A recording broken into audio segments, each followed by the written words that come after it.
Johnny Tremain, Chapter 6, Part 4. Here are a couple questions to guide your reading. 1. How are Johnny and Rab to be involved in the conspiracy? 2. What personal admissions does Johnny make to himself? So we begin Part 4. Both the boys were in their truckle beds. The loft still smelled of tobacco and the spices of the punch. Johnny moved restlessly on his bed. Rab? Rab, those boys you promised. Am I one? Of course. But my hand. What will we have to do? Chop open tea chests. Dump tea in the harbor. Rab. How could I ever chop? You've 22 days to practice in. Logs in backyard need splitting. Rab. But the older boy was asleep. Johnny was so wide awake he couldn't close his eyes. Old meeting struck midnight. He settled himself again. Surely, if he tried hard enough, he could sleep.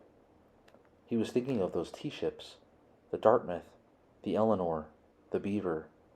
Great white sails spread softly, sweeping on and on through the night to Boston. Nearer, nearer. He was almost asleep, twitched, and was wide awake. He could not think of the tea-ships, but of those logs in the backyard he would practice on. He thought of Dr. Warren. Oh, why had he not let him see his hand? Scylla, waiting and waiting for him at North Square. And then he got there only about when it pleased him.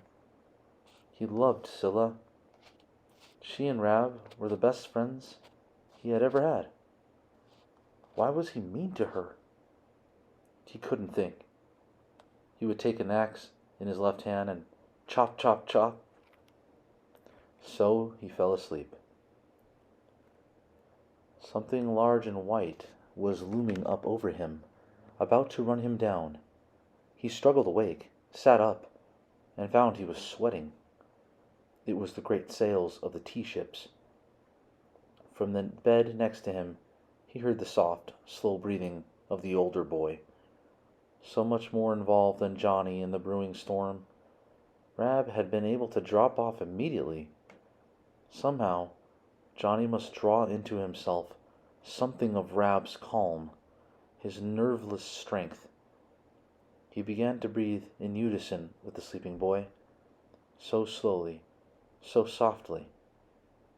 He fell into a heavy sleep.